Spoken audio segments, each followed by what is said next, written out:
Glória a Deus. Eu cumprimento a todos com a paz do Senhor, todos que estão na live, que sejam bem-vindos, que vão entrar daqui a pouco, que seja bem-vindo. E vamos iniciar mais um domingo, né? Mais um domingo de estudo, buscando conhecimento, buscando entender um pouco mais da palavra de Deus. Você é convidado a estar conosco, mandar seus comentários. Você é convidado a interagir conosco nessa live. Compartilhe essa live com seus amigos, compartilhe essa live nos seus contatos para que possa chegar a mais pessoas. Vamos estar fazendo mais uma oração. Vamos estar fazendo uma oração nessa manhã para dar início. Amém? Soberano Deus, eterno e poderoso Pai, Senhor, nos colocamos na Tua presença, Pai, já te agradecendo, Pai, por essa manhã, Senhor, essa manhã maravilhosa, Pai, de estudo, onde, Senhor, queremos conhecer mais da Tua palavra, conhecer mais, Senhor, que o Senhor possa abençoar essa manhã, Pai querido amado, abençoar cada um, Pai, que vai assistir essa live, Senhor, que possa, Pai querido amado, ser abençoado com essa palavra, com esse estudo, Senhor, que possa, Pai querido amado, Senhor, ter, Pai, que o seu conhecimento possa ser renovado nessa manhã, Senhor, em nome do Senhor Jesus. Amém. Pastor Valnês. Muito bom dia a todos, a paz do Senhor. Como já disse o pastor Rafael, né, seja muito bem-vindo em mais um dia de estudo aqui, a qual Deus preparou para a tua vida nesta manhã, tá? E como a gente sempre pede aqui, tá? Deixa ligadinho aí, você vai ouvindo, se não dá para você prestar atenção fixamente, mesmo que você esteja fazendo suas atividades aí na tua casa, nesse momento, né? Erga um pouquinho o volume ou coloca um foninho de ouvido aí, para você ouvir um pouco da palavra do Senhor nesta manhã e compartilhe para que chegue no maior número de pessoas, né? Essas mensagens aqui em nome de Jesus, amém? E durante a live aí, tá? Se você tiver alguma pergunta, se você tiver alguma dúvida, pode mandar aí para a gente que a gente vai estar procurando responder para você aí, em nome de Jesus, tá? Se você precisar de uma oração, precisar de um algo aí, manda uma mensagem para a gente que a gente vai estar fazendo, orando aqui em nome de Jesus, amém? Bom dia. Amém. Bom dia a todos, né? Um prazer mais uma vez a gente estar aqui nessa manhã falando da palavra de Deus. Como é bom, né? É gostoso falar da palavra de Deus, né, pessoal? A gente, que é uma igreja que tem o amor pela Bíblia, a gente consegue ver a beleza, né, da Bíblia. Você veja, hoje eu estava ouvindo um vídeo, né, da história ali de Ruth, né?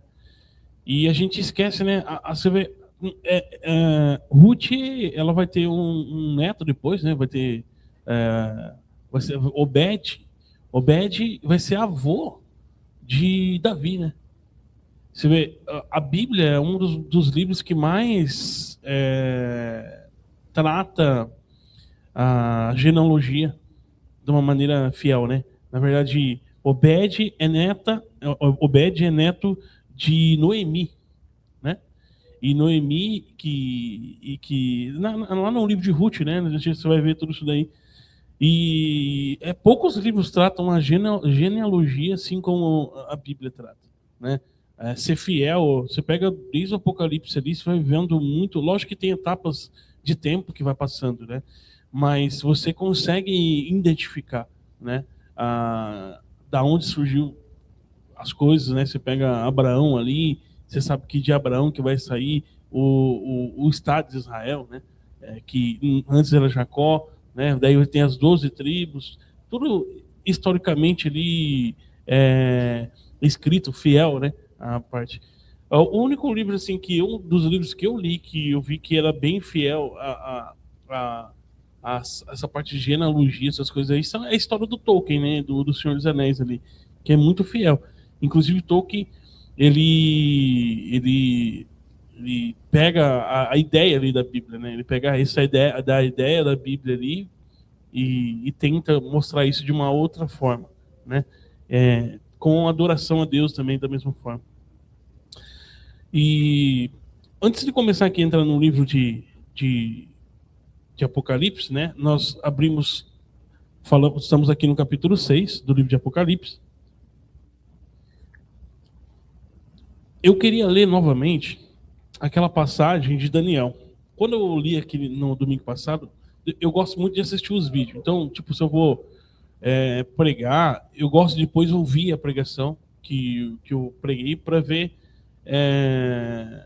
se eu falei algo errado, se eu falei algo que precisa ser corrigido, né? Então eu faço essa disciplina diante, né, de mim mesmo. E todos os vídeos que a gente faz aqui, eu gosto de ouvir novamente. Então eu escuto e vejo e analiso. E o livro de Daniel, eu li só um pedaço, né? É interessante a gente ler o capítulo todo, porque aí a gente vai ter uma amplitude maior daquilo que eu tinha falado, né? Do de Gabriel, né? Porque às vezes algumas pessoas falam assim, poxa, mas nunca vi esse versículo. Mas se a gente ler o capítulo todo do capítulo 10, você vai ver mais riqueza ainda. Vou ler aqui rapidinho para vocês verem. Ó, durante Daniel, capítulo 10, tá? Eu estou lendo aqui na nova linguagem nos dias de hoje, tá? Eu gosto de ler essa linguagem aqui porque ela é mais fácil para as pessoas compreenderem. Aqui, ó. E você vai ver que não vai fugir daquilo que a gente está falando, do estudo que a gente está falando, tá bom? Daniel capítulo 10, versículo 1. Durante o 3º ano de Ciro como rei da Pérsia, eu, Daniel, também chamado de Beltazar, recebi uma mensagem de Deus. A mensagem era verdadeira, mas muito difícil de entender. Eu recebi a explicação por meio de uma visão. Naquela ocasião, fiquei de luto por 3 semanas. Durante aquele tempo, não comi nenhuma comida gostosa, nem carne, nem bebi vinho e nem penteei o cabelo. No dia 24 do 1º mês do ano, eu estava na beira do grande rio Tigre, quando, de repente, eu vi um anjo vestido de roupas de linho, usando um cinto de ouro puro. Já começa por aí, né? Ele viu um anjo. O seu corpo brilhava como pedras preciosas. O rosto parecia um relâmpago. Os olhos eram como tochas acesas. Os braços e as pernas brilhavam como bronze polido. E a voz soava como um barulho de uma multidão. Isso aqui é tão interessante você ver aqui. O versículo 6. O corpo brilhava como pedras preciosas. O seu rosto parecia um relâmpago. Os olhos eram como tocha acesas. E os braços e as pernas brilhavam como bronze polido. E a voz soava como um barulho de uma multidão. Você sabe que a interpretação da mitologia grega, dos deuses ali, e outras mitologias também, era de ter uma aparência assim, né? Só que uma aparência parecida com metal. Tem um metal que, esqueci o nome do metal, que é meio azulado, sabe? O metal fica meio azulado. Esqueci o nome do metal. Titânio. Por isso que eles falam que é o titã, né? Titãs. Porque eles pareciam com titânio, né? Você vê que é muito parecido com essa questão aqui, apesar daqui ser o de bronze, né? O anjo está com uma aparência ali de bronze. Versículo 7. Eu fui o único que vi essa visão. Os meus companheiros não viram nada, mas eles ficaram apavorados. Olha aqui. O único que viu foi Daniel. E as outras pessoas ali ficaram apavoradas. E fugiram e se esconderam. Você imagina, né? Um anjo deve ser um ser meio que grande ali, né? Bronze, com os olhos com fogo, com o rosto, parecia um relâmpago, brilhava provavelmente, né? E eles fugiram de medo, né? E eu estava ali sozinho enquanto eu vi essa visão. Impressionante. E essa visão que ele fala aqui não é uma visão como uma revelação. É uma visão real. A palavra visão aqui, ele estava vendo aquilo de uma maneira real. Aí eu estava ali sozinho enquanto vi essa visão impressionante. Fiquei pálido de medo e perdi as forças. Quando ouvi o anjo falar, desmaiei e caí de bruços no chão. Aí a mão de alguém me levantou e eu fiquei de joelhos, apoiando-me nas palmas das minhas mãos. E o anjo me disse: Daniel, Deus o ama muito e me mandou falar com você. Fique de pé e preste atenção no que eu vou lhe dizer. E então eu fiquei de pé, tremendo, dos pés até a cabeça. Aí o versículo 12 diz assim: aí ele disse: não fique com medo, Daniel, pois Deus ouviu a sua oração, desde a primeira vez que você humilhou-se na presença dele, a fim de ganhar sabedoria. Eu vim em resposta à sua oração. O anjo protetor, aí entra o versículo que eu tinha falado no domingo passado. O anjo, versículo 13. O anjo protetor do reino da Pérsia lutou contra mim durante 21 dias. Mas Miguel, um dos anjos chefes, veio me ajudar, pois eu estava lutando sozinho contra os reis da Pérsia. Agora eu vim explicar a você o que vai acontecer com o seu povo, pois a visão é a respeito das coisas futuras. Enquanto ele me dizia isso, eu fiquei calado, olhando para o chão. De repente, um ser parecido como um homem tocou nos meus lábios. E aí eu comecei a falar e disse ao anjo que estava na minha frente: meu senhor, essa visão me deixou aflito e estou me sentindo fraco. Como é que eu, o seu criado, posso falar com o senhor? Estou completamente sem forças e quase não posso respirar. Então ele me tocou de novo e com isso senti as minhas forças voltarem. E ele disse: Deus o ama, portanto não fique com medo.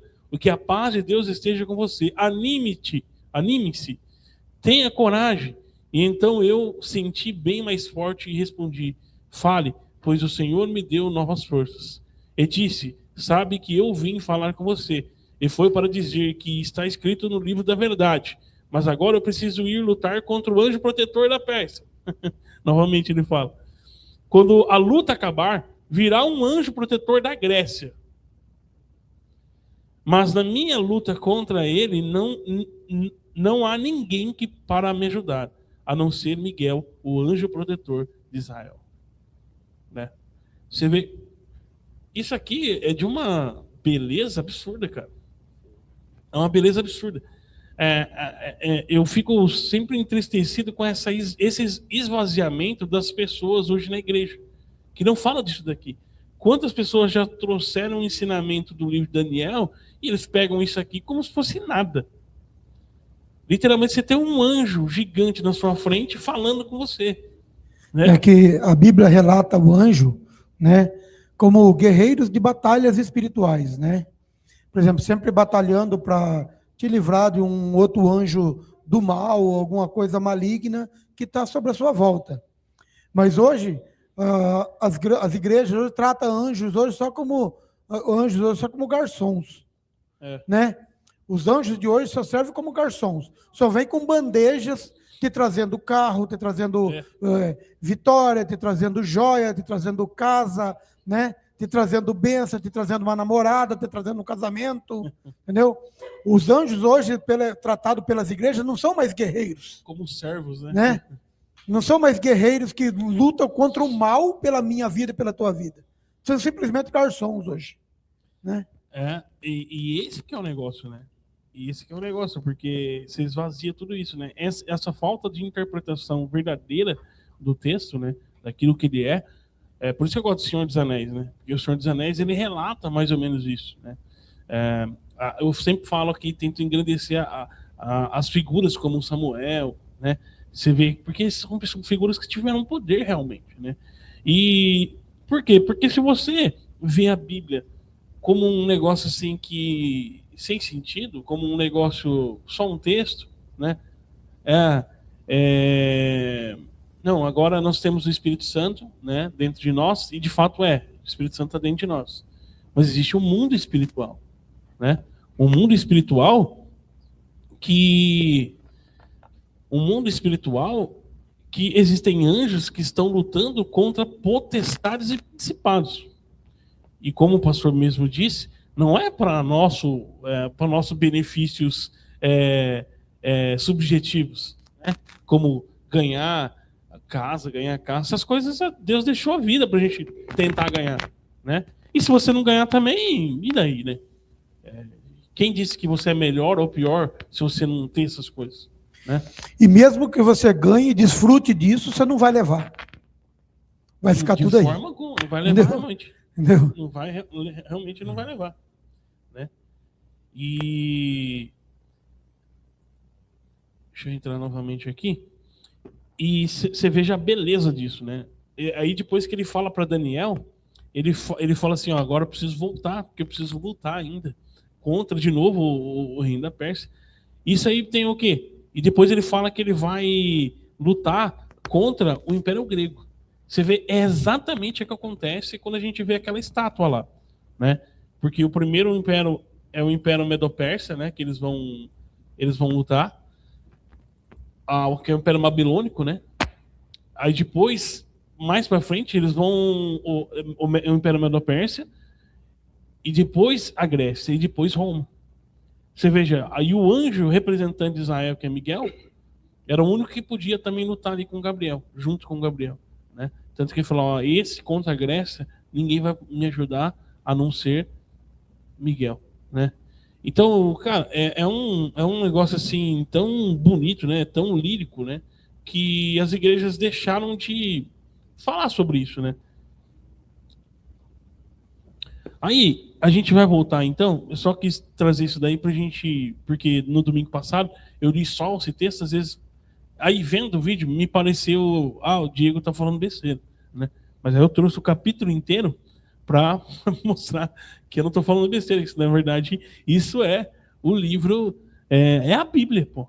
A Bíblia é isso. Você está entendendo? A beleza da Bíblia é essas coisas.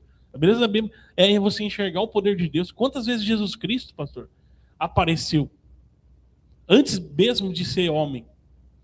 Você vê, dizem que quando tinha o templo, né, ou até quando não era o templo ainda, era o... Como que é o nome, pastor? Quando ainda não existia o templo, era o... antes de existir o templo, tinha o tabernáculo, né? Até no tabernáculo, desde o templo, dizem que existe alguns estudiosos dizem que a Arca da Aliança, por exemplo, ela não era como a gente vê, essa imagem que a gente vê, que diz, ó, 2 querubins ali, né? Um aqui no lado direito e o outro do lado esquerdo. Na realidade, se eu não me engano, a arca original é 4 querubins, né? Então, 4 ou 6, não falha a memória. Essa faz parte da teoria que muitos dizem. Que na verdade seria um assento. Porque a Bíblia muitas vezes fala sobre assento da misericórdia.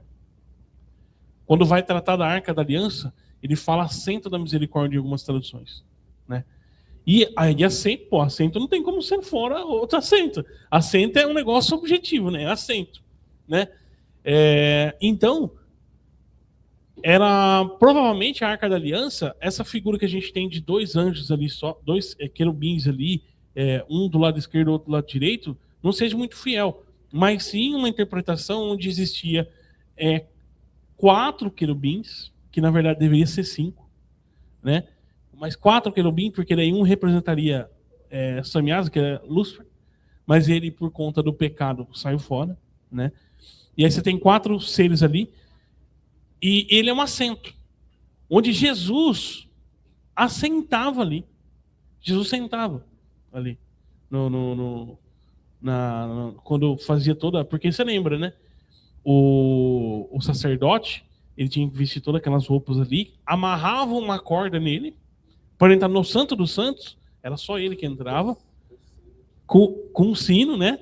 E esse sino servia para quê? Para ele avisar. Se ele caísse, se não fizesse um barulho que ele caiu ali, a turma puxava ele com a corda. Puxava.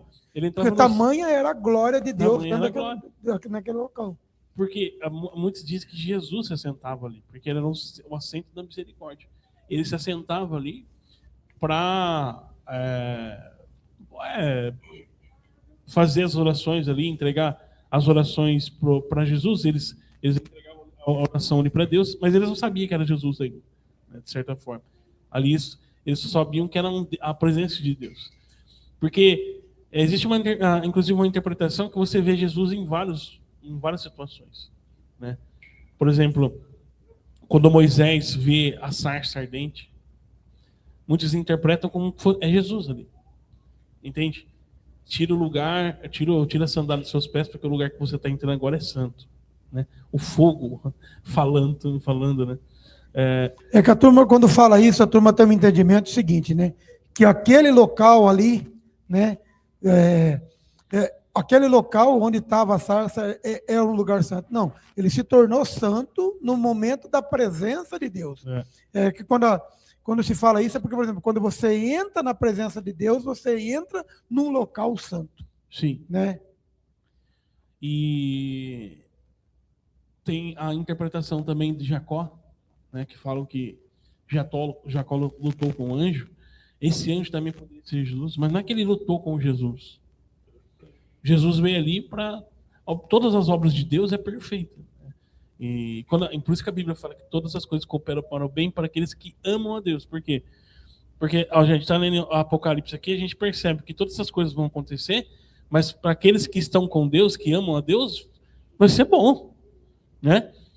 E Jesus meio que aparece ali para Jacó e faz Jacó mudar a posição dele, né? Porque naquele momento Jacó se sentiu um pouco derrotado, né, diante das situações, né?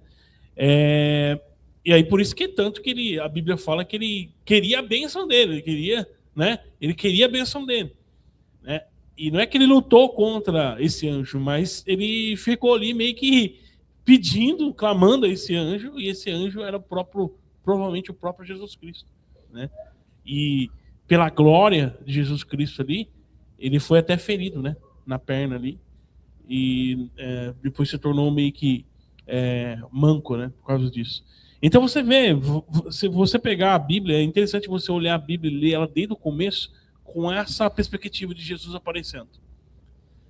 Ou quando fala anjo de Deus em letra maiúscula, pense em Jesus Cristo para você ver. Você vai ver, cara, Jesus, ele estava 100% dominante em todas as partes. Ele era soberano, pastor, em tudo. E você sabe, pastor, que você falou, eu não sei as outras pessoas, mas pelo menos comigo, por exemplo. Você falou agora o anjo de Deus com letra maiúscula, né? Mesmo que quando eu estou digitando alguma coisa ali, por exemplo, assim, se eu escrever Jesus ou Senhor com letra minúscula, eu não consigo prosseguir se eu não voltar e corrigir e colocar com letra maiúscula. O temor a Deus, né? Entendeu? Parece que é um automático. Às vezes você está digitando ali, você bateu ali, às vezes ele sai com letra minúscula. Aí você olha, eu pelo menos, eu não consigo continuar digitando se eu não retornar e corrigir. Você fala assim, poxa, se fosse outro nome eu ia deixar. Mas... Não, se fosse outro nome, se é Satanás, essas coisas, você deixa com letra minúscula. Mas Senhor ou Jesus, eu não consigo. Eu também não escrevo. Eu não consigo escrever se não for com letra. Às vezes você está colocando, às vezes até o digitador ali, né, escreve com letra minúscula. Mas quando você olha o texto, você volta e corrige. Você não consegue, né? Isso que você falou é interessante, né? Porque você fala, se a gente for ver, Jesus estava ali desde a criação do mundo, estava ali presente. Ele falou, né? antes da criação do mundo, ele já estava. E você pega aquela passagem ali, que Moisés vai ter um conflito ali vai ter um conflito ali com o faraó. Várias vezes quem está falando, na verdade, era o próprio Jesus Cristo, né? Eu sou o que sou, né? Ele fala, eu sou o que sou. Quem fala isso aí depois nos evangelhos? É ele. Isso aqui, na verdade, doutor, é o botãozinho. Bati no botãozinho aqui, ó. Então, nós podemos ver a beleza aí, né, do evangelho. A Bíblia, cara, a Bíblia, para quem ama a Bíblia, ela é inexplicável, né? Ela é muito rica, né? Ela é absurdamente rica, entende? Você vê a beleza Só que assim, ela é rica, mas dependendo do seu estado, como você está, dependendo da sua, como que eu falo, da sua intimidade com Deus, a Bíblia não te fala nada. Sim. Vamos supor assim, você pega, não desmerecendo ninguém, mas vamos supor. Ela é simplesmente só um livro. Isso. Para você ter um entendimento, o que o pastor está querendo dizer, para você ter um entendimento da palavra de Deus, você tem que estar ligado com Deus. Sim. Porque se você não estiver ligado com Deus, é só um livro que você vai ler de história. É um livro de história e, mais ainda, é um livro de história que quem lê não vai entender nem a história. Sim, é isso aí. Então, a gente está lendo aqui o livro de Apocalipse, lemos o capítulo 1, capítulo 2, capítulo 3, capítulo 4, capítulo 5 e estamos no capítulo 6. ter que trocar mesmo. Ver se ele fica. Percebemos aqui no capítulo 6, lendo, que o cordeiro, que era o único digno de abrir o livro, ele abre o primeiro selo, né? E o primeiro selo era o chamado cavaleiro do Apocalipse, o primeiro cavaleiro do Apocalipse, que era o cavaleiro branco, né? E o cavaleiro branco, a gente leu aqui, e podemos perceber que ele é aquele que ia trazer uma falsa paz, né? Ele tem um governo. A gente até fez uma interpretação assim, pensando nos dias de hoje. É lógico que isso muda. Pode ser que não seja isso, né? A interpretação que a gente está fazendo. Mas a gente percebe que o cavaleiro ele está lá.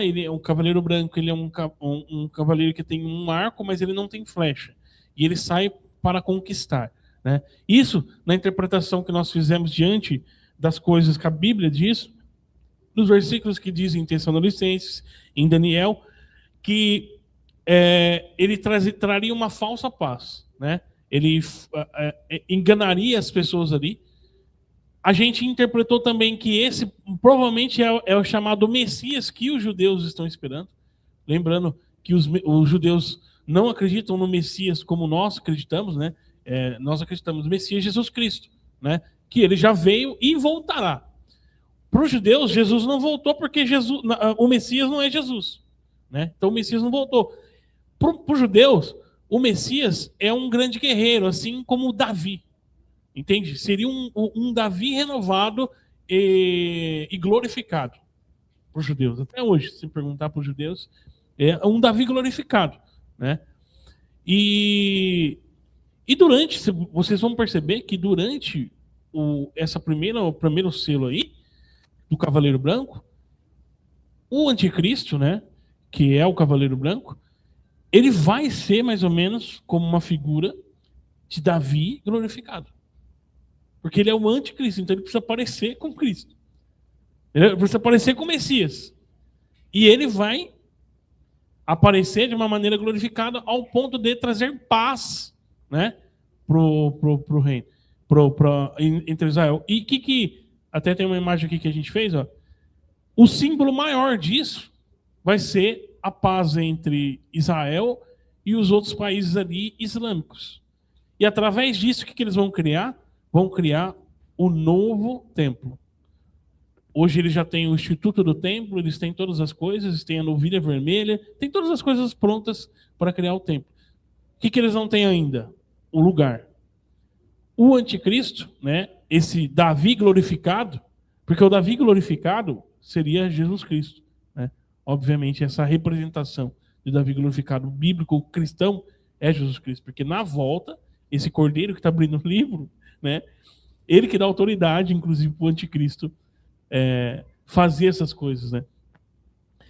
E o anticristo, então, ali, ele vai construir esse novo templo, né? E durante 3 anos e meio, como na interpretação de Daniel, durante metade da semana que Daniel fala, né?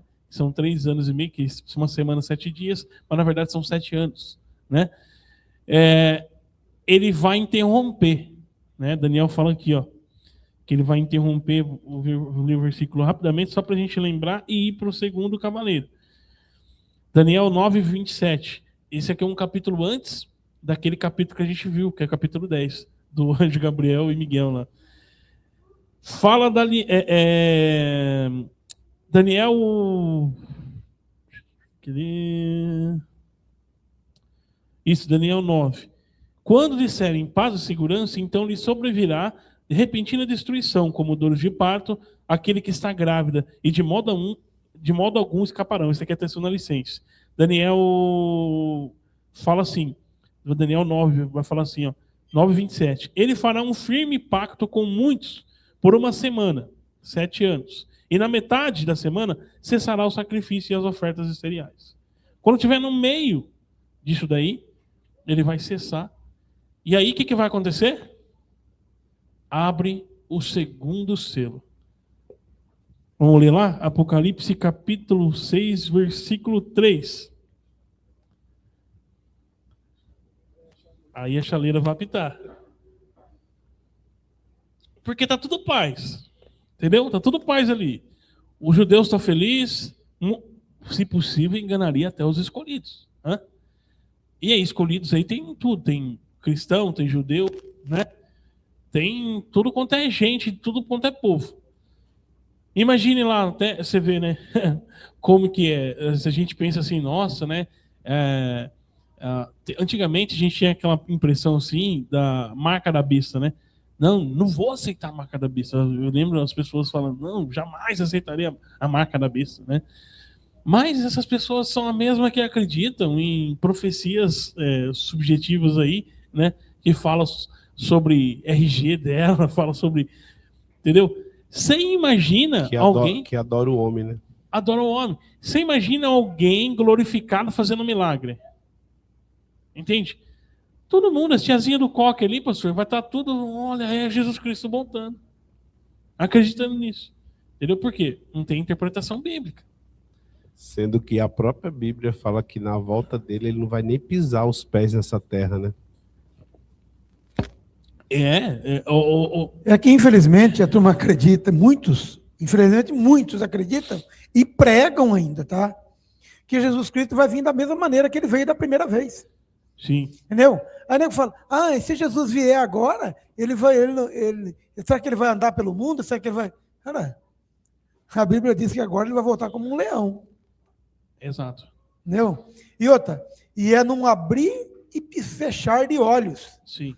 Não é 3 anos, piscou o olho, Jesus voltou, a igreja subiu, o resto ficou e acabou. E um detalhe muito importante, pastor, aqui, que Jesus aqui, nesse período, ainda não voltou.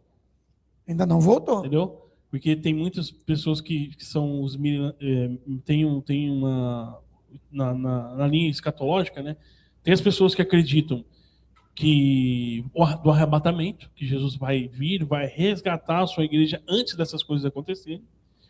E tem outras interpretações que acreditam que a igreja vai ser co-participante dessas coisas.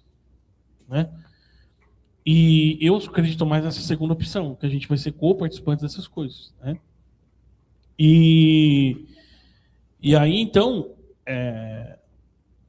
tá lá o anticristo, né? Ele trouxe a paz, ele está parecendo um Jesus Cristo, muitas pessoas vão acreditar nele. Né? Como vai ser fácil isso? Ele vai convencer muito mesmo, porque convence pelo milagre. Se João de Deus ali, o cara lá, o macumbeiro, convenceu um monte de gente fazendo um monte de besteira, você imagina o anticristo. Né? E que vai aparecer ali mesmo. Então ele vai trazer a paz, um sentimento que, ainda mais nos dias de hoje, que as pessoas elas não têm mais prudência, elas não conseguem entender mais. Né? Você veja até um ponto muito importante que eu quero citar aqui, só como exemplo. Nós todos somos pais aqui, né? Você imagina, né, alguém ir lá e matar um dos nossos filhos? Chega lá e mata. Você sabe que você conhece o cara que matou, você não sabe, ele matou por um motivo porvo, né? Por um motivo por nada. Você como pai, o que você vai fazer? Hoje a gente está numa geração que é uma geração que perdoarei o assassino do meu filho. Você entende? Mas isso não é prudente. O que é prudência? Prudência é a atitude correta na situação correta. Então, até tem uma cena, vocês vão lembrar, vocês lembram que tinha, quando lançaram o Vai Valer a Pena, a música, o louvor Vai Valer a Pena? Tinha uma imagem, um vídeo, de um homem que ele está no trem com o filho dele. Não, ele não está no trem com o filho, ele está fora. E tem um monte de pessoas dentro do trem, né, pastor? E ele tem que meio que sacrificar o filho dele para ele salvar as pessoas daquele trem. O filho dele entra no espaço de manobra da ponte ali. Por exemplo, se ele fechar a ponte para o trem passar, ele mata o filho dele prensado. E se ele salvar o filho dele, ele mata todo mundo no trem. Exatamente. Inclusive ele. E o que ele fez? Ele baixou a ponte e sacrificou o filho. Sacrificou o filho. Isso é anticristão, cara. Você está entendendo?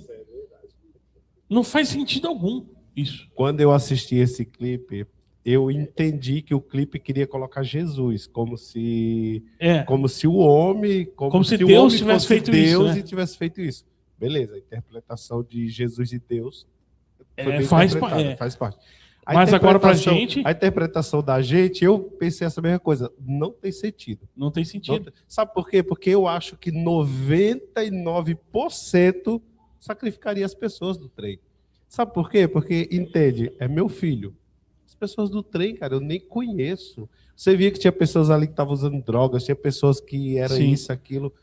Não faz muito sentido nós sacrificar o nosso filho por essas pessoas. Assim, trazendo para a realidade. Alguém Sim. pode estar vendo e falar, nossa, pastor, mas você está falando isso, que pastor mal isso. Não, a realidade, nós falando da realidade, a maioria não faria isso, cara. Sim. A maioria não faria. O que eu quero dizer é que Mesmo eu sendo pastor, que o pastor falou aí, por exemplo, assim, se eu conhecesse o assassino do meu filho, eu mandaria ele falar com Jesus pessoalmente. Sem sombra de dúvidas.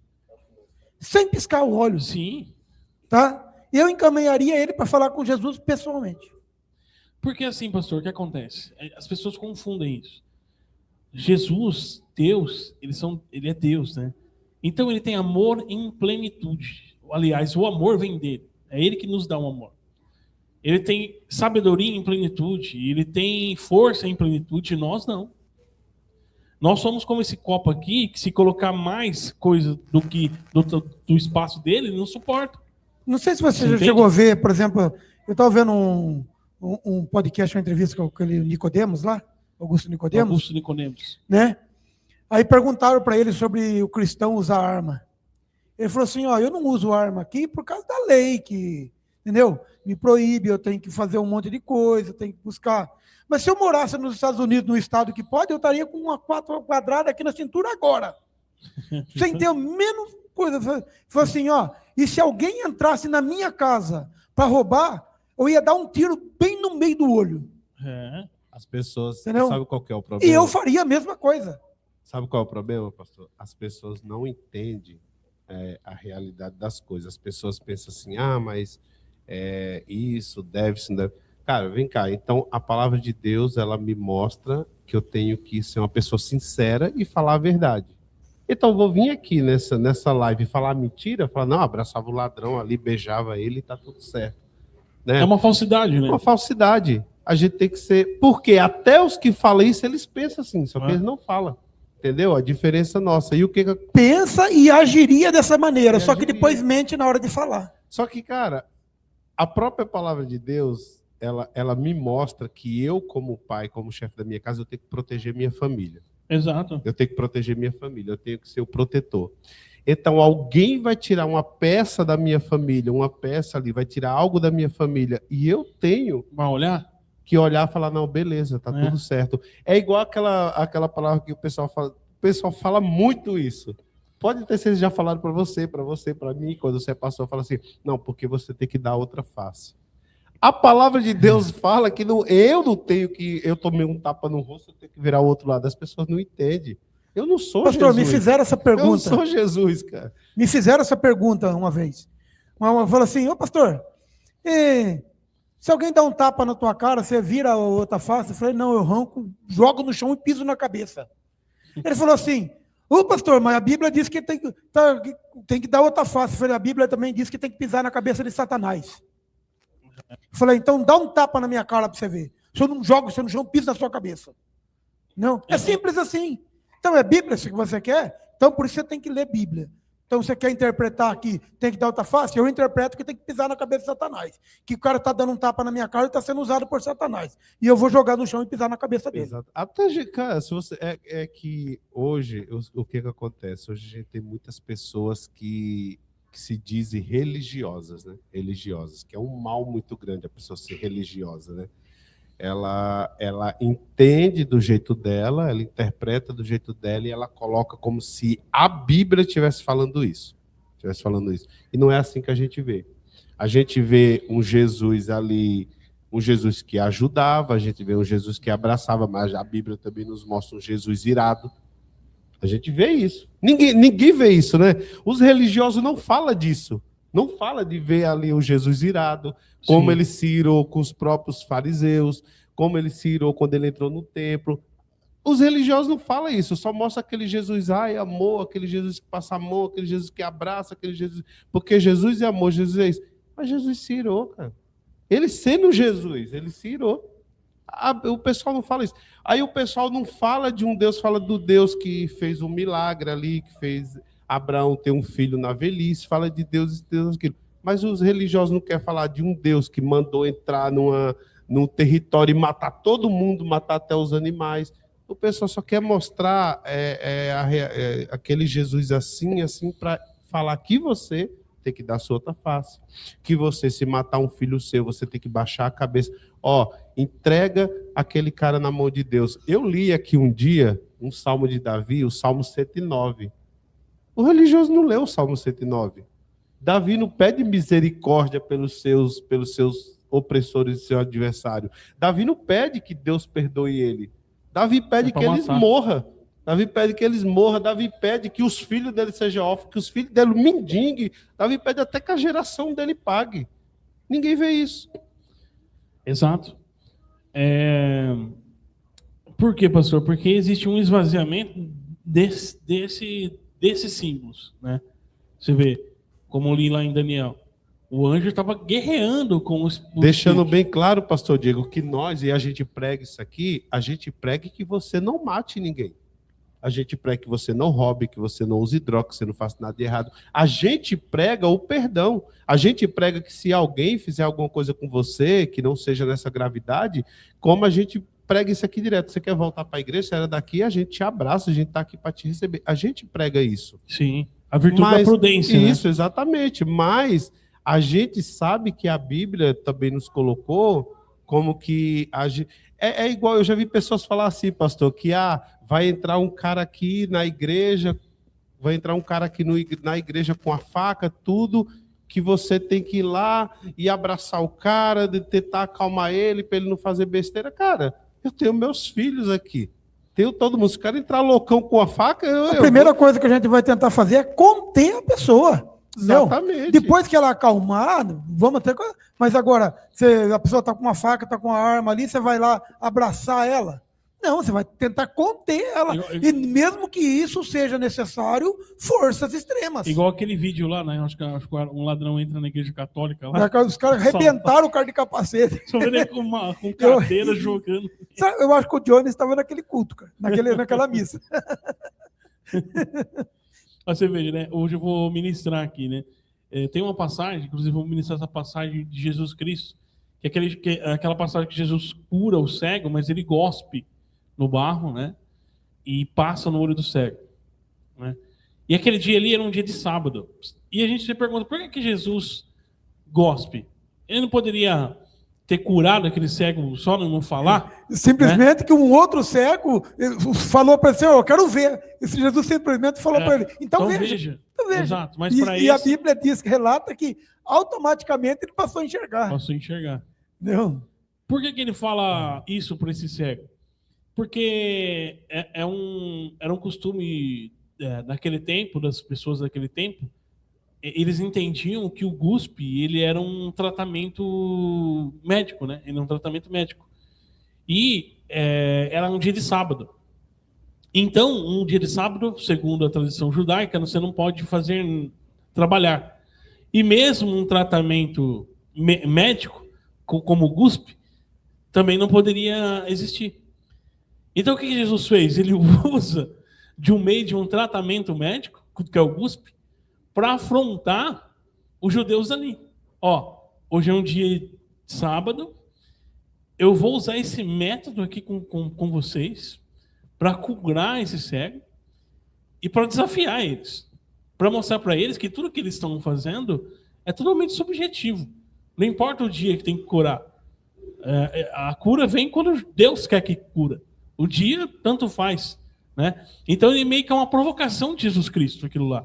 Por quê? Porque, na época, a medicina ali, eles acreditavam que o guspe poderia curar várias coisas. Então, ele usa desse meio para provocar. Você veja que Jesus ele tinha personalidade.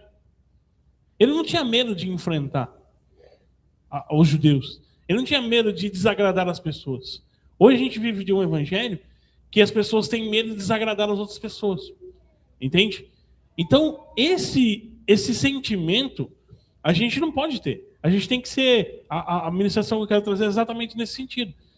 Quando a Bíblia fala, ó, chegará um tempo que o Paulo está falando para Timóteo lá, ó, vai chegar um tempo que eles não vão conseguir mais ouvir as sãs doutrinas. Eles vão fazer coisas assim, vão fazer manobras, vão coçar os seus ouvidos, vai ter coceira nos seus ouvidos, não vão conseguir mais ouvir a palavra de Deus. No entanto, você tem que pregar a palavra. Ou seja, o que Paulo está tentando falar ali para Timóteo? Ó, você vai se sentir mal. Porque ninguém vai dar atenção para você. Ou, em outras palavras, Paulo está dizendo assim, ó, a igreja onde você congrega vai estar vazia. Porque ninguém vai querer te ouvir. Mas você tem que continuar pregando a palavra. Você pode até se sentir triste, entristecido por aquilo. Mas você tem que continuar. Tem que ter personalidade. Você vê, Jesus Cristo, naquele momento, ele desagrada todo mundo ali. Era um dia de sábado. Entende? Era um dia de sábado. Ele não precisava. O grande negócio disso aí é que Jesus ele poderia, como o pastor falou, seja curado. Mas ele provoca ali os judeus naquele momento, entendeu? Ele provoca os judeus dizendo, pega o barro, gospe no barro e passa no olho do cego. Igual nós comentamos no domingo passado, quando a gente estava conversando ali, falou assim, olha, nós fazemos culto aqui com meia dúzia de pessoas, mas não chamamos pessoas de outras igrejas só para dizer que está cheia. Mas por quê? Porque a gente trabalha com palavra, para quem quer ouvir palavra e não para fazer movimento. Exatamente. Né? Exatamente isso. Por isso que o reino de Deus, o evangelho, ele não é para criança. O evangelho é para adulto. Entendeu? É para quem tem personalidade. Não adianta a pessoa querer ser aceitável no meio das outras pessoas. E o evangelho de Deus é e sempre será, que o nosso pastor falou assim, para quem quer se moldar ao evangelho. Sim. Entendeu? Para quem queira se moldar ao evangelho. Se você não quer se moldar ao evangelho, cara, tá tudo bem também. Tá tudo bem, é a sua maneira de pensar, sua maneira de... Você não é obrigado. Agora, o evangelho não vai se moldar ao seu jeito de viver, à opção que você escolheu para viver. Se você quer continuar sendo alcoólatra, se você quer continuar sendo ladrão, se você quer continuar sendo macumbeiro, se você quiser continuar sendo viciado em droga, se você quer continuar sendo homossexual, se você quer continuar sendo como a pessoa que fala mal dos outros fofoqueiro, entendeu? A Bíblia fala uma inúmera coisa. Se você quiser continuar sendo, a Bíblia fala... o evangelho é isso, ó, macumbeiro vai para o inferno, homossexual vai para o inferno, bandido vai para o inferno, ladrão vai para o inferno, quem fala mal dos outros vai para o inferno, entendeu? Quem é mentiroso vai para o inferno, caluniador, caloteiro, vai tudo para o inferno. Entendeu? A Bíblia fala uma vasta de coisas. Por exemplo, se você quer continuar assim, tudo bem, mas agora não queira se moldar o evangelho a você. Com essas palavras, igual o pastor falou, não, porque Deus é amor, porque você tem que amar mais, não, porque você tem que demonstrar o amor de Cristo. Cristo amaria, não, Cristo falava assim, vá e não peques mais. Sim. Simplesmente, Cristo falou isso, todas as pessoas que Cristo curou, ele não falou assim, ó, agora vai lá e conta para Deus, ele falou assim, vá e não peques mais. Exato. Entendeu? Então você tem que abolir os pecados. Nós vamos conseguir abolir todos os pecados da nossa vida? Não, não vamos conseguir. Porque com qualquer pecado, eu aboli um pecado hoje, amanhã, daqui a pouco, eu vou acabar cometendo o outro. Exato. Entendeu?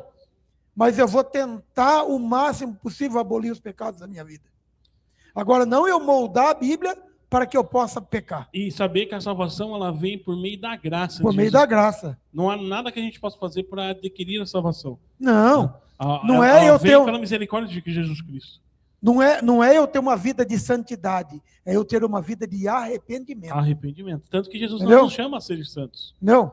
Jesus nos chama a ser arrependidos. E as pessoas falam assim, você tem que ter uma vida de santidade.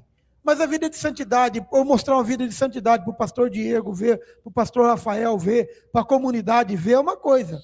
Agora a vida de santidade que Jesus está vendo.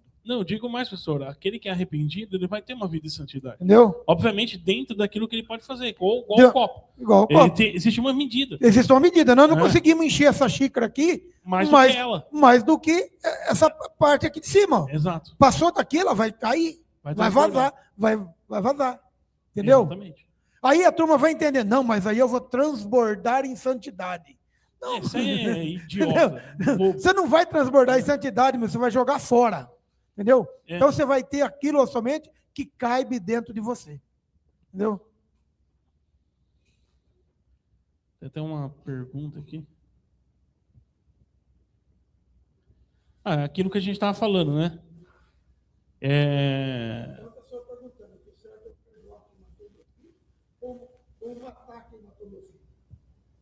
Prudente, né? Então, aquilo que a gente tava falando aqui é exatamente o que a gente quer que as pessoas entendam. O que a gente está falando aqui não é que a Bíblia ensina, ou que Deus nos ensinou, ou que a gente tem que seguir, que eu tenho que matar. Não é isso. É por isso que é bom essas perguntas vir para a gente explicar. A gente está falando de realidade. A Bíblia, Deus nos ensinou que a gente devemos perdoar. Ponto. Ponto. A Bíblia me ensinou que eu devo perdoar. Mas sim, perdoar é uma ofensa, né, pastor? Isso.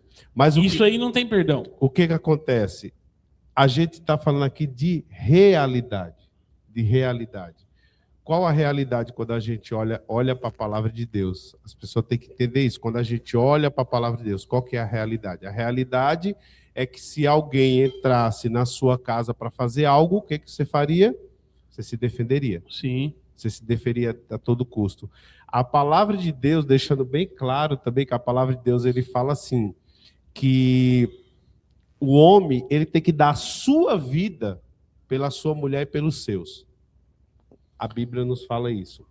Então, você juntando todo esse contexto, se eu tenho que defender a minha família acima de tudo, isso me mostra o quê? Que eu tenho que pegar o cara que assassinou meu filho, colocar ele no colo e balançar ele?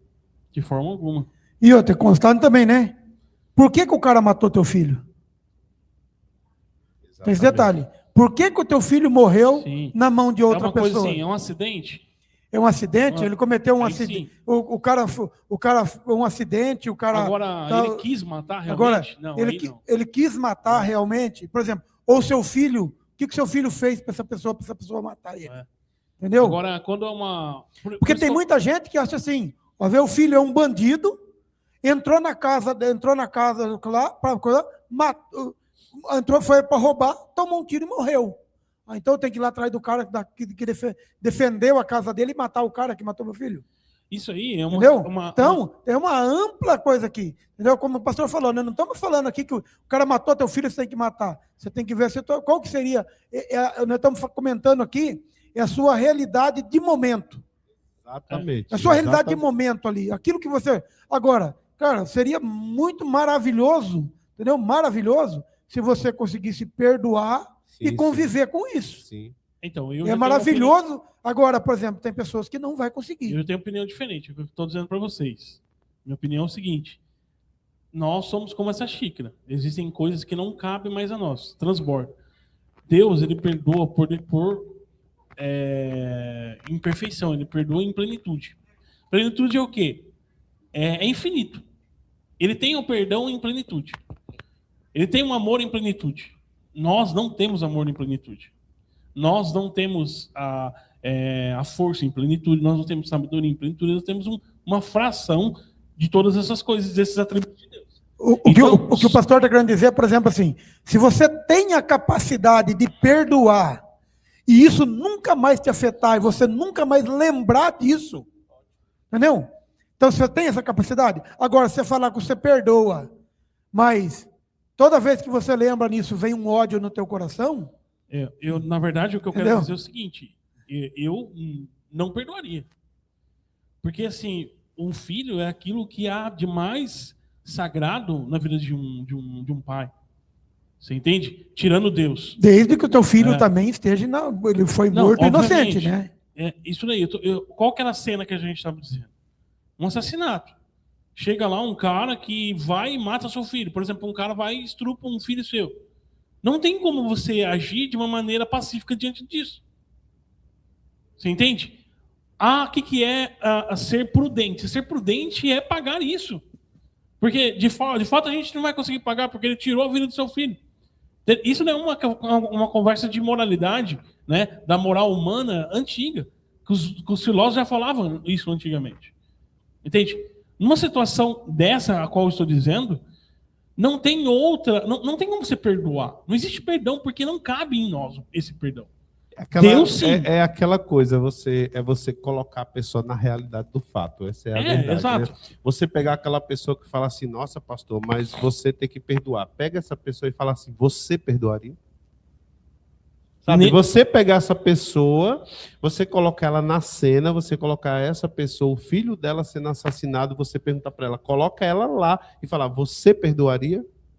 Pastor, mas eu estou falando de você que é pastor. Não, estou perguntando, você perdoaria? Você lembra É muito relativo, que nem o pastor falou. Por quê? Tem pessoas que perdoam. Tem pessoas que perdoam. E se ela se sente bem, se ela vai se sentir confortável, se ela vai seguir sua vida, eu também acho muito difícil. Eu acho que a maioria das pessoas que fala que perdoou da boca para fora, pastor. Exatamente. Porque não se esquece, entendeu? Não se esquece. Sabe por quê? É um negócio muito interessante isso daí, pastor, porque é um buraco que você fere na sua alma, que parece que só é curado quando você apagar essas coisas. Porque a gente está falando aqui realmente de realidade, cara. Porque na minha opinião... É uma questão moral. Na minha opinião, pense quem pensar, pense o que falar. Na minha opinião, eu estou com o pastor Diego, eu não perdoaria. Eu não perdoaria, não. For um filho meu, cara, pode ser eu, pode ser uma ofensa contra mim, pode ser uma calúnia, pode ser o que for. For um filho meu, eu não perdoaria. E a minha reação seria foi ali uma ação dele, seria uma reação minha. A gente teve uma membro aqui dessa igreja que ela teve uma filha assassinada. Assassinada pelo suposto marido dela ali, né? Cara, eu me coloco ali como um pai. Você imagina, se eu tenho a sua filha ali, a sua filha foi assassinada e grávida ainda. Entende? Aquilo ali não tem como perdoar. Gente, Jesus Cristo poderia perdoar, porque ele é perfeito. Mas particularmente, eu digo que eu não conseguiria. Entendeu? Por isso que é uma opinião de cada um. Teve um caso recente aí, um caso meio recente, não tão recente, de um pai que fez isso, né? Ele foi no julgamento porque o cara nem matou, o cara espancava a filha dele, espancava. Ele pegou esse cara e acho que ele matou esse cara aí, alguma coisa assim, né? E, cara, até o juiz não queria julgar esse cara, porque o juiz viu assim que era uma coisa tão óbvia assim, mas ele tentou defender a filha, né? Que até o juiz não queria julgar, queria tipo assim, ele tinha que cumprir a lei, defesa, né? Ele tinha que cumprir a lei, mas tipo assim, ele queria a lei em si, a liberdade, ela já define isso como autodefesa. Nessa ocasião, teve até uma situação recentemente. Que o problema é que ele pegou, né, ele não foi lá e defendeu, ele pegou, parece que ele amarrou o cara, levou um cara pro lugar lá, bateu, fez alguma coisa. Aí deu outras coisas, né? Aí deu outras coisas, tipo cárcere, sequestro, deu outras coisas. Mas ele, tipo, tava defendendo a filha. E cara, só você ler a Bíblia. Só você ler, será se Deus ele vai te mandar para o inferno porque você está defendendo a sua casa, defendendo a sua família? Cara, de verdade, é cristão muito tonto. É um negócio de fingimento. É cristão muito tonto e fingimento de falar assim, não, porque se alguém invadir sua casa, você pega a Bíblia, levanta para o alto e começa a orar pelo bandido. Cara, não existe isso. É por isso que eu falo com o Se alguém entrar na minha casa e eu poder derrubar ele ali, ele sair no rabecão, é assim que ele vai sair. O evangelho, você vê que existe uma separação ali entre os discípulos de Cristo e as pessoas que amam a Deus. Vamos dizer assim, que são a igreja. Ele faz uma separação. O próprio Jesus Cristo, ele só repreendeu Pedro lá que arrancou a orelha do soldado, porque naquele momento estava se cumprindo a palavra de Deus, que era o momento de Jesus ir procurar. Mas Pedro sempre andou com a espada. Jesus nunca falou para ele, não, Pedro, você tem que largar a espada. Não, ele até fala, vende suas capas e compre espadas, né? Compre suas espadas. Então, é porque isso daí também é ignorado. A gente está hoje num tempo onde as pessoas elas querem se achar boas. Ah, quero achar eu gostosinho, quero achar que eu sou uma pessoa boa. Isso é fingimento. Entende? A gente tem que olhar, como o pastor Rafael falou, olhar para a realidade e viver aqui a situação que é real. A gente entrou nesse tema aqui, mas é porque você veja que existe um grande debate sobre isso daí. Entendeu? Isso daí não é um negócio novo, não, é um negócio antigo. Entendeu? Essa questão da moral. Até quando isso é aceitável. Entendeu? Uma coisa que a gente tem a certeza que a gente não tem amor em plenitude. A gente tem uma fração do amor. A gente não tem o perdão em plenitude, a gente tem uma fração do perdão. Existem coisas que a gente não vai conseguir perdoar. E Deus não vai nos cobrar disso. Não vai nos cobrar disso. Ô, pastor Diego, é aquela mesma coisa, você pensa. Lógico que uma grande maioria vai mesmo, porque a grande maioria vai para o lado errado. Mas imagina, será se todo PM, todo policial militar vai para o inferno? Imagina isso. Ele tá ali para cumprir a lei. O cara tá roubando, tá assaltando, o cara tá fazendo algo errado, ele vai lá para conter, houve ali uma troca de tiro, ele matou o cara, ele vai para o inferno porque ele matou o cara. Cara, imagina, ele tá cumprindo ali o papel dele. Ele está cumprindo ali o papel dele. Lógico que muitos não fazem isso, né? Mas ele está ali para defender a sociedade. Que não tem muita diferença de você defender seu lar, defender a sua casa. Porque se for pensar exatamente dessa maneira, pastor Rafael, quantos testemunhos nós temos de pessoas assim que era do crime, era do tráfico, que matou muitas pessoas e hoje está no Evangelho de Cristo? Então estão à toa. Não? Então estão à toa no Evangelho, porque eles mataram pessoas lá. Entendeu? Hoje se arrependeram de ter matado, mas está na igreja à toa, vai para o inferno. É esse sentimentozinho de achar que o cristão ele é um cara. Ele tem que ser um cara pacífico. Ele tem que ser um cara só deixar aceitável. bem claro, né? Que tem pessoas que assistem que talvez não vai entender, porque aqui vamos dizer assim, o tema tem uns temas aqui que outras igrejas não falam, debate, tem medo, né? Às vezes não tem imaginário. Deixando bem claro aqui que, irmãos, você pode estar pensando aí, poxa, mas estava um estudo do Apocalipse, agora estão... Não, a gente não está pregando ódio aqui. A gente não está falando que você deve matar. A gente não está falando que você deve procurar uma situação para que venha matar. A gente está falando Bíblia. O que é justo, A gente nessa está falando situação. justiça, a gente está falando Bíblia, que você tem que defender os seus, mesmo que seja com a sua vida. Isso é Bíblia. Se você achar que a gente está pregando ódio, cara, você não está lendo a Bíblia. Isso é Bíblia. Isso aqui foi que Deus deixou para nós. Isso é Bíblia. Que se eu tenho que dar a minha vida pela minha família, pelos meus filhos. E se for possível alguém ter que morrer para defender meus filhos, vai morrer. Isso é Bíblia. Não é que a gente está pregando o ódio. Entramos no debate, aconteceu aqui de chegar nesse debate, a gente está tentando explicar uma pergunta que veio e a gente está tentando explicar. Porque sempre tem aqueles, né, pastor, que vai assistir lá, nossa, mas vocês estão pregando ódio, vocês como homens de Deus, como representantes de Deus, veja se você está pregando perdão, pregando isso, pregando aquilo. Irmãos, você estudou o Velho Testamento? Você estudou o Novo Testamento? Você estudou a Bíblia? Mas então você não tem capacidade nenhuma de falar do estudo. Isso é o grande problema. Isso é o grande problema da maioria das pessoas que tem. Ouve um versículo isolado, não estudam a Bíblia.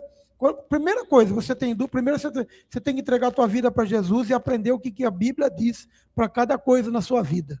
Entendeu? Antes de você fazer julgamentos, né, paralelos de contextos assim isolados. Né? Exato. Vamos entrar um pouco agora então, no texto aqui, né? Você viu que a gente entrou em outros temas aí, mas é normal, aqui é livre para a gente fazer isso aí mesmo. E aí a gente viu o Cavaleiro Branco, né? Já passou, estão 3 anos e meio de paz, né? Aí agora entra o pau vai começar a quebrar. Que o Cordeiro, eu quero deixar isso bem, enfatizar isso. Quem está abrindo o selo é o Cordeiro. Ou seja, quem está ordenando todas as coisas é Jesus Cristo. É o Cordeiro ressuscitado. Agora ele está... Lembra da figura do Cordeiro? Ele tem 7 olhos, ou seja, ele sabe de todas as coisas, ele enxerga tudo. 7 é o número da perfeição. E ele tem 7 chifres. O chifre representa a força. Então ele tem força em perfeição. Ele é um cordeiro que ele sabe de todas as coisas e ele é onisciente e é onipotente e onipresente. Agora ele vai abrir o outro selo. Versículo 3. Do capítulo 6 de Apocalipse. Capítulo 6, versículo 3. Depois o cordeiro quebrou o segundo selo. E ouvi o segundo ser vivo dizer: venha. Aí saiu outro cavalo, que era vermelho, e o seu cavaleiro recebeu o poder de trazer guerra ao mundo, a fim de que as pessoas matassem umas às outras. E ele recebeu uma grande espada. Você veja a diferença entre esse primeiro e o segundo. O segundo tinha um arco, mas ele não tinha flecha. E esse recebeu uma espada a fim de... Aqui, ó. Esse cavaleiro, que era vermelho, o seu cavaleiro recebeu o poder para trazer guerra ao mundo, a fim de que as pessoas matassem umas às outras. Ele recebeu uma grande espada. Né? Aí a gente tem a imagem do que seria o segundo cavaleiro do Apocalipse, que seria o cavaleiro vermelho. Olha lá o cordeiro lá autorizando, né, essa ação. Aí vai entrar os 3 anos e meio de grande tribulação. Né? Aquela paz acabou. Agora, esse cavaleiro também ainda continua sendo o anticristo. Porque no começo ele enganou todo mundo, 3 anos e meio de paz. Agora o negócio vai pegar, pastor. E agora ele não precisa enganar mais, é igual a passagem da Daniel, ó, no meio disso daí vai cessar as ofertas. Vai cessar as ofertas cereais, vai acabar tudo. E ele vai trazer a guerra. Né? E aí, obviamente, a partir disso vão se descobrir que, na verdade, ele não era o Messias, os judeus, no caso. Os judeus estão acreditando aqui que ele é o Messias, o Davi glorificado, que veio para trazer paz. Agora eles perceberam que esse aí, na verdade, era o anticristo. Agora você imagina como os judeus vão se posicionar. Não somente os judeus, mas as pessoas também que acreditaram nesse anticristo no começo. Que estava fazendo milagre, que trouxe paz. De repente, esse cara começa a trazer guerra para o mundo. Ao ponto das pessoas começarem a matar umas às outras. Você imagina o judeu ali, a casa do judeu caindo, né? Que, pô, esse não era o Messias? Hã? Esse não era o Messias que havia de vir? É nesse momento que muitos dos judeus vão começar a perceber, opa, quer dizer então que aquele Jesus Cristo era o Messias. E esse aqui é um falso. A Bíblia fala que era o falso profeta. Era o falso Messias. Entende? E aí a Bíblia fala, né, que vai vir as guerras. Né? Enquanto o primeiro cavaleiro branco conquista pela democracia, pela diplomacia, né, a falsa paz, o segundo cavaleiro vermelho remove essa máscara e mergulha no mundo de derramamento de sangue. Né? Os principais elementos dessa interpretação é o seguinte: o cavaleiro vermelho, a cor vermelha no grego, né, pirros, a cor de fogo ou sangue, simboliza a violência, a fúria, o massacre, representa o fim da instabilidade diplomática e o início dos conflitos armados. Né?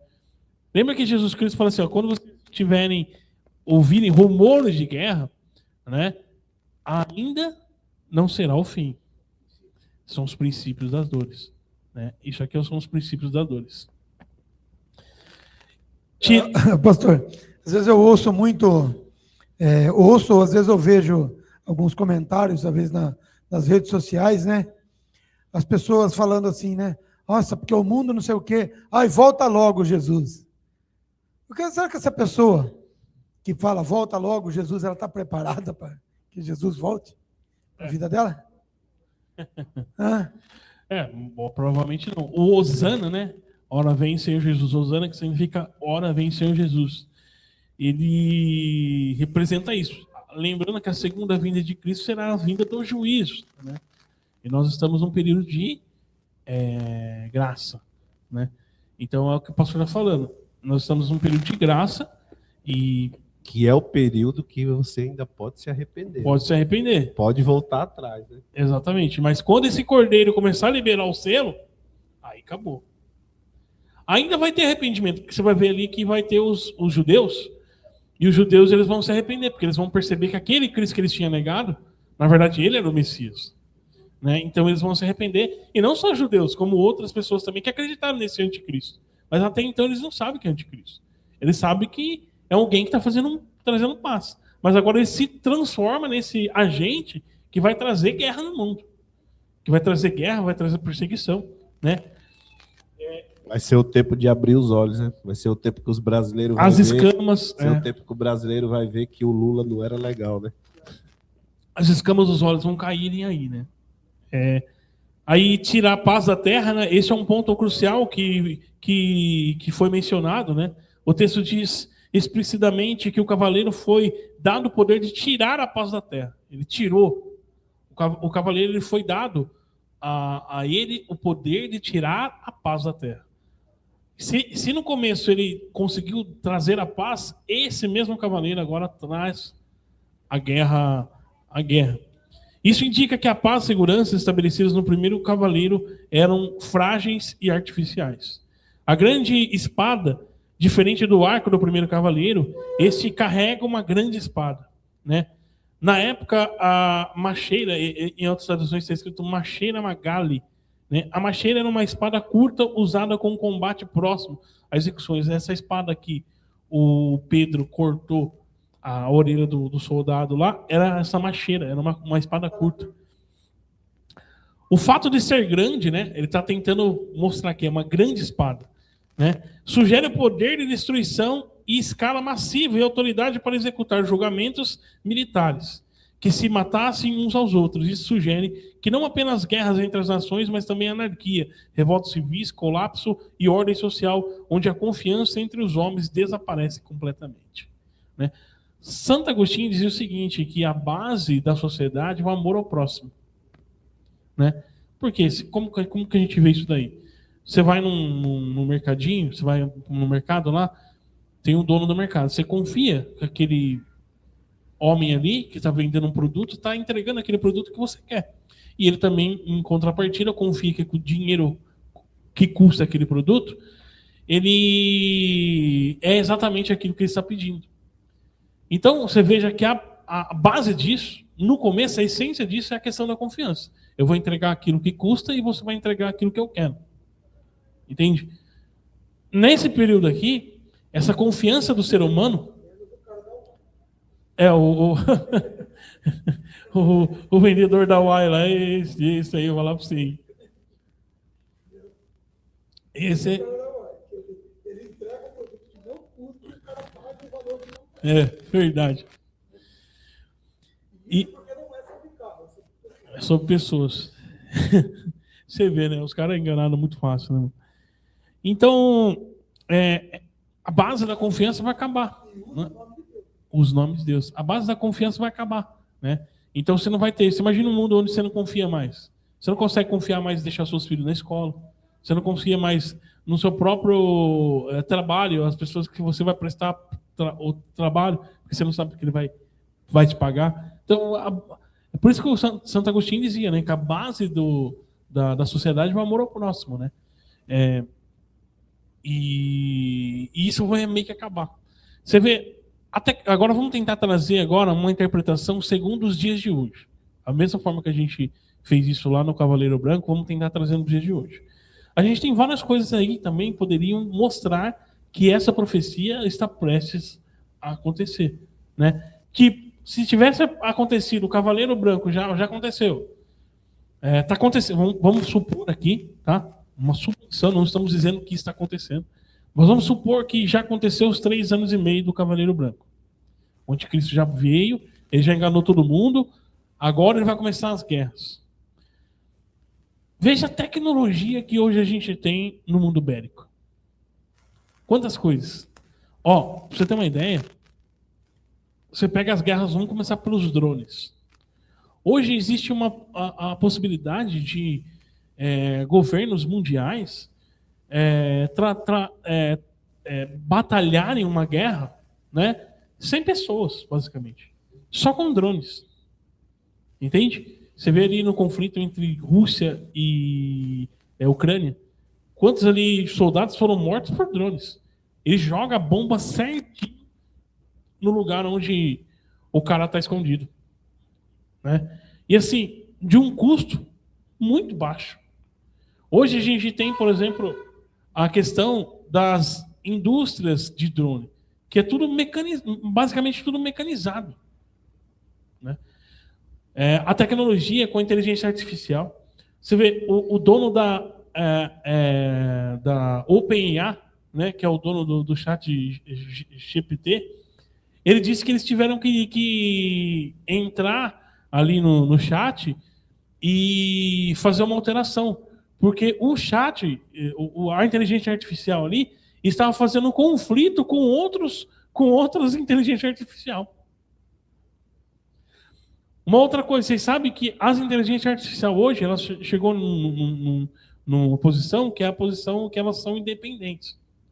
Antigamente, o que os caras faziam? Como que uma inteligência artificial funcionava? Você colocava os dados ali, a base de dados, e sobre aquele base de dados, ela operava. Como agora ela já passou por essa fase, ela tem todos os dados de tudo que existe no mundo, das coisas que já...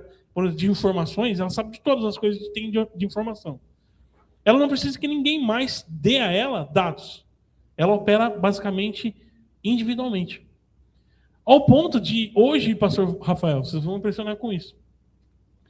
Tem redes sociais de inteligência artificial. E elas falam uma com a outra. Você acredita nisso?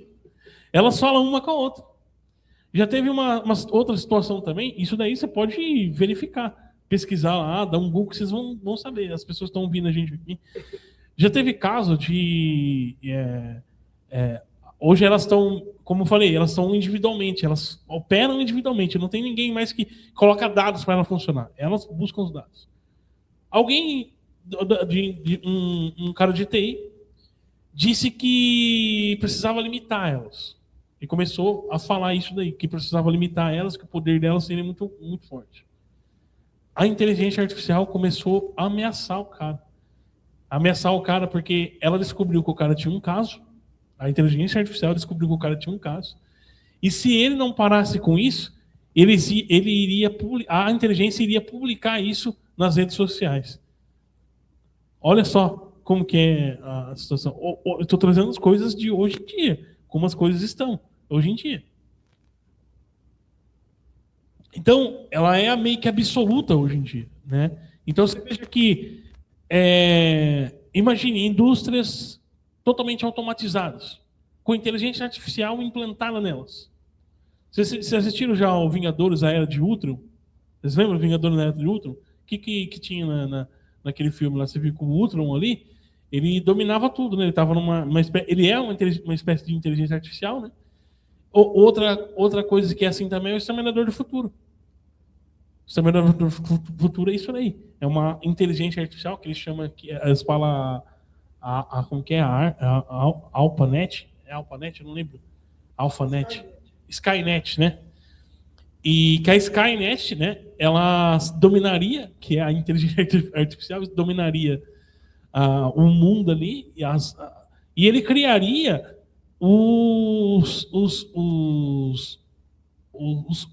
como chama? Aqueles robôs, por exemplo, o Sylvester Stallone ali, o Schwarzenegger. Os Exterminadores. O Exterminador, ele é o quê? Ele é um boneco, né? Ele é um robô, né? Que é meio que operado ele está tentando lutar contra a Skynet, pastor. Skynet. E ele volta no futuro, volta no passado. Ele volta no passado para pegar o cara que criou, né? Que foi o cara que criou tudo isso daí. Então, você veja, né? Vamos tentar trazer o cenário para a realidade. Hoje a gente tem fábricas que são automatizadas, robôs, né? Que você não precisaria mais do humano ali para comandar, né? Teve inclusive tem um cara que escreveu um livro Esse cara, ele é especialista em segurança cibernética, né? E ele achou que ia dar uma palestra para uma multidão de pessoas. Na verdade, quando chegou lá, ele percebeu que ele entrou numa sala e naquela sala só tinha meia dúzia de pessoas ali. E aí ele falou assim, poxa, mas não é uma palestra para um monte de pessoas? Eu, não, vai ser só para essas pessoas. E ele não sabia. Só que lá dentro tinha um dos caras, a maioria das pessoas mais ricas do mundo, né? Que é chamado das 13 grandes famílias. Tinham representantes ali, algumas das representantes dessas famílias, que é o chamado Clube dos 13, né? E ele deu uma palestra lá para aquelas pessoas de segurança num cenário apocalíptico, né? E aí ele falou porque eles tinham um bunker, eles estavam falando que eles tinham bunkers, né, em todo o mundo, e eles não sabiam como que poderia sobreviver, né, sobre isso daí, como que eles poderiam sobreviver, tanto que mais para frente aqui a gente vai ter um símbolo aqui de bunker no livro aqui mais para frente a gente vai ver que os grandes homens do mundo vão querer se esconder, mas eles não conseguirão, né? E eles têm esse medo justamente por causa da Bíblia. A Bíblia está falando que eles vão tentar se esconder e não vão conseguir. Aí eles queriam tirar uma dúvida a respeito do que eles poderiam fazer, porque eles não poderiam confiar mais em homens, em seres humanos. Aí eles estavam perguntando para ele como poderia ser a questão de robôs, né? Hoje a gente já vê robôs, né? Você vê os robôs ali do Elon Musk fazendo, tem robôs trabalhando em empresas, né? Os humanoides, né? Que é falado. E cada vez mais evoluídos, né? E fazendo movimentos assim muito semelhantes a um homem, né? E é naquela palestra que ele disse que seria a melhor forma seria ter robôs, né? Para auxiliar eles ali, porque o homem poderia meio que trair eles ali. Então, veja esses movimentos, né? A gente está falando de um cenário para esse Cavaleiro Vermelho. Outro cenário muito importante é o que a gente vê também um pouco lá no livro de 1984, né? Que a gente vê lá que são 3 grandes poderes que dominam ali o livro de 1984. Hoje existe um cenário também sobre 3 grandes poderes que poderiam dominar o mundo, que hoje você vê pela realidade. Por exemplo, os Estados Unidos cada vez mais está preocupado com a América. Então, América do Sul e América do Norte, o continente americano. Tanto que o Trump lá tirou o Maduro lá, né? Agora ele está vindo aqui para o Brasil para lutar contra os terroristas, né? Que eles chamam de terroristas os traficantes, né? E basicamente está tomando América, a parte do continente americano. A China vai tomar o continente asiático. E a Rússia vai tomar parte do continente europeu ali. Então você vê um cenário de 3 grandes poderes. Se antigamente eram nações separadas que tinham uma certa soberania, hoje em dia você está percebendo que já não tem mais isso. Entendeu? Você veja os conflitos geopolíticos que a gente tem. Venezuela hoje é dominada pelos Estados Unidos. Não que seja algo ruim, porque antes era dominado por um ditador, como o Maduro, né? Mas é dominado pelos Estados Unidos, né? Próximo seria o Brasil. O próximo na lista seria o Brasil, né? A China, o poder da China é quase que imparável hoje em dia. Ela está dominando, logo ela vai pegar Taiwan, ela vai dominar ali a parte asiática, Japão e tudo ali, né? E a Rússia tem o gás. O gás que é hiper importante para a Europa, porque para a Europa, na parte do norte ali, é tudo frio, né? E quem tem o domínio, basicamente, monopólio do gás é a Rússia. Então, se ela fechar o gás, acabou o aquecimento, basicamente, a Europa quase toda, né? Então, você vai vendo ali esses movimentos, né? De como poderia explodir esse Cavaleiro Vermelho, entende? Que é essas guerras. A gente pensa assim, parece até um negócio longe, mas não está. Olha para essas coisas hoje em dia. Olha para a realidade das coisas e a gente vê. Entende? Antigamente, o custo de uma guerra era altíssimo. Hoje não é mais. Por conta dos drones, por conta da tecnologia. Inclusive, Peter Thiel, não sei se vocês conhecem Peter Thiel. Peter Thiel é um dos caras mais ricos do mundo, né? Ele foi um dos fundadores do PicPay junto com Elon Musk. Foi aí que eles enriqueceram, né? Ele está pregando, ele está lá fazendo palestra lá no Vaticano para a Igreja Católica sobre o quê? Apocalipse. Sabe o que o Peter Thiel tem? O Peter Thiel tem uma empresa de tecnologia de armas, uma das maiores do mundo. Ele tem uma tecnologia de satélite, para você ter uma ideia, que ele consegue ver as pessoas andando na rua. O satélite dele, você pega, antigamente pega o satélite, você pega o mapa mundi ali, o Maps, ele vai aproximando, mas aquilo lá é uma figura, são fotos, né? Não é uma imagem real. O satélite dele consegue observar em tempo real. Entende? Ele consegue observar em tempo real. Ele tem uma empresa que tem o nome, esqueci o nome, que é o nome da espada do Aragorn, do Senhor dos Anéis, que é uma empresa de armas, de tecnologia, de armamento, né? Esse homem aí, né, que inclusive ele é homossexual, tal, ele é meio loucão da cabeça, ele está tá dando palestra sobre Apocalipse no Vaticano. Ele recentemente comprou um bunker aqui na Argentina. Entende? Então você vai vendo esses movimentos aí, você vai percebendo que não está longe, né? E o mais importante é a gente observar o seguinte, que atrás disso tem ali, ó, o Cordeiro que está deixando essas coisas acontecer. Porque isso é a conclusão da profecia dele, né? Então, vamos encerrar aqui. Se o cavaleiro branco é aquele que trouxe a paz durante aquele tempo, o cavaleiro vermelho agora é esse que está trazendo a guerra, né? E depois a gente vai para o próximo cavaleiro, né? Que é o cavaleiro negro.